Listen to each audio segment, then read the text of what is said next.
Ladies and gentlemen, viewers and subscribers, welcome or welcome back to my YouTube channel. It's Alex here. As you can see from the title of this video, on my huge honor, in today's video I have the High Commissioner of India here in Malta, Miss Sangeeta Bahadur. Thank you, Alex. Thank you for being in my YouTube video. I'm so happy to have you here. It's my pleasure. Thank you. Even before we decided to do this video, I was pleased to know you as a person, because I did my research, I did some Google about you as a person, which truly amazed me of who you are. I have some questions for you, and publicly I would say it's my pleasure for you being here. Thank you. And the first question would be, who is Mrs. Bahadur? Well, actually, it's Ms. Bahadur because I don't use my married name, which is Sinha, but I use my maiden name of Bahadur because I got married much after I started working, so everyone knew me by this name. So yes, now I've been working for the Indian Foreign Service for about 34 years. Oh wow! Yes, and literally grown up with the service. Have been posted mostly in Europe. I would say I have done 7 postings so far, and apart from that, my actual official work, I'm also an author who has 4 books out in the market, and the 5th one is supposed to be coming out next year, I hope, because everything has been delayed due to the COVID pandemic, but my publishers tell me hopefully next year it'll happen. Congratulations. Thank you. 5 in a row, that's beautiful. Yes, thanks. Congratulations. Thank you. How long have you been in the position as a High Commissioner of India here in Malta? In Malta, I'm pretty new actually, just over 5 months now. So yeah, I came at the towards the end of April, and now we are in October. So yeah, about 5 months. About 5 months. How is Malta for you? What are your impressions? First impressions, very beautiful place. The way the history has been preserved, the monuments have been preserved, it's incredible. Reminds me tremendously of the Indian state of Rajasthan, where you have very similar looking, monuments, cities. The feel is very, very similar. It's also, Rajasthan is also a semi-arid kind of a place, same as Malta. So the same kind of vegetation and everything, and even the architectural design is, the way the older buildings, are constructed is very similar. So I have really enjoyed being here, but I must confess to the very, very hot summer I experienced, which was not at all a comfortable feeling, because I'm more of a, maybe an Eskimo by my mentality. So I enjoy snowfalls and really cold weather. So here the last 3 months have been pretty tough on me. But now I think the weather is going to improve. Plus the people are very nice. The ministers and the senior officials I meet, they're very, very open to interacting. They're very helpful, very kind. So it's been largely a very good experience so far. I'm so happy to hear that. Malta has so much to offer, yes. Even for people who are coming also to live over here, people who are coming as tourists on the island, there is so much to be offered. Yeah. Talking about these people coming to live over here in Malta, we have a good number of people from India who are living over here in Malta. And what kind of services does the High Commission of India here in Malta is giving out to Indian expats living on the island? Yes, you're right. Now we have a pretty large expat community here. We don't know the exact number, but the estimates range from around 7,000 to 12,000, which is a fair number for a small island nation like Malta. As far as the High Commission is concerned, the motto now of the External Affairs Ministry of India is, the Embassy or High Commission of India is your friend abroad. So we offer a lot of services which are of the regular kind, which means consular, passport, those kind of services, plus any help that is required on the commercial aspect by our business people who come here, either for trade or for investment, and anything else that the community needs. But I should mention that we also have some special services that we offer to Indian citizens who are in some kind of trouble, maybe here, or who require some kind of support, help. So the two of them, one is the Indian Citizens Welfare Fund, through which we finance their needs. And of course it's not on a regular basis, but if they're in serious trouble and it's very urgent, for example, if they're stuck here, they've lost all their money, their passports, etc., if they need help with that, or if somebody passes away, unfortunately, and the family does not have the funds to ship the body back, as you know, it's a very expensive thing. Yes. Like if there is any other emergency. So for these purposes, the ICWF, which is the Welfare Fund, we are authorized to help out to whatever extent required. Suppose somebody has come here, has been cheated by their employers, left in the streets, have nowhere to go, so we even are authorized to put them up, in some kind of a boarding house, or wherever they can be safe while they wait for their passage back to India. The other system that we have is called Madad, which actually it translates into help. The word Madad means help. So this is the non-financial aspect of whatever help is required. For example, if you have any difficulties if you've come here as a student, for example, and you suddenly find that you are in some kind of trouble, so we try to help you with that. Then women in particular who, for example, have married somebody either an Indian or a foreigner who's living in that country, and they find themselves left high and dry.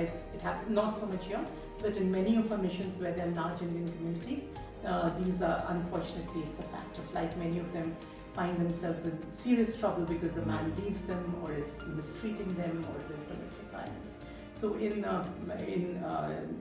those kind of situations, they can come to us and we'll do whatever we can to help them out, to file a report, get them a lawyer, etc. So there are these two portals, as I said. One is the financial one is the non-financial one.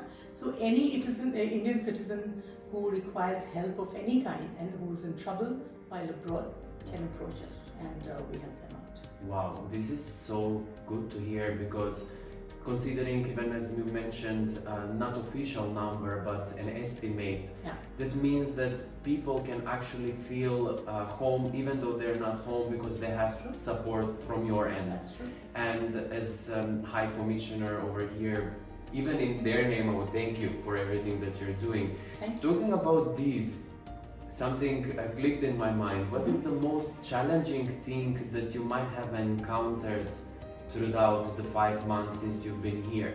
Considering that there is even the COVID situation and anything, what is the most challenging thing that you have encountered?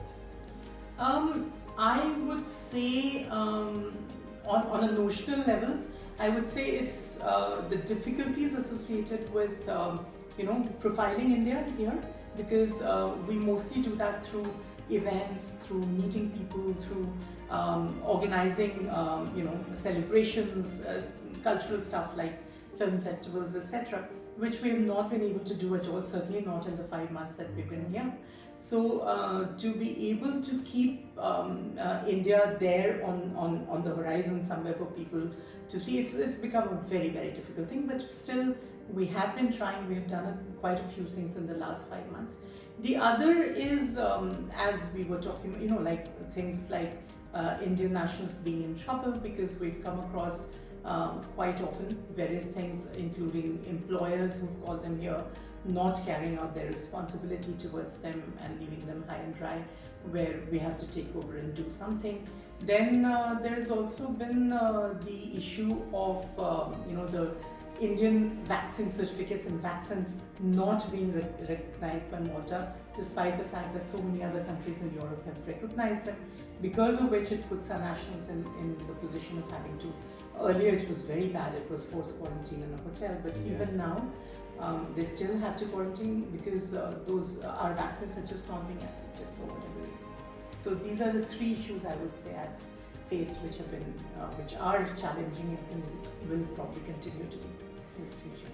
Talking about the vaccination certificates, I'm reading a lot of the comments on my YouTube videos when people are asking when the COVID shield will be approved.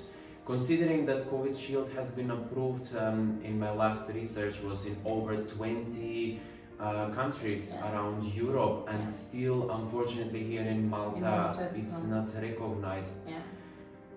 I hope that things will change, and I hope that we're gonna have a positive answer coming out soon of when the vaccination certificates first will be approved, and then when COVID shield will be approved as well.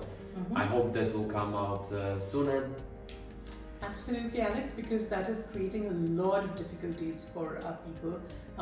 Even for those who who have been living here for a long time. Now things are probably a little better, but there was a stage where even those who were vaccinated in Malta, they were being forced to quarantine, and it's a very expensive thing. As you know, it's €100 a night for 14 days. Many of them do not even earn enough in a month to do that. So yeah, I'm really hoping that our repeated reminders and requests will have an impact, and sooner or later the Maltese government will respond positively. Fingers crossed. Absolutely. I hope so.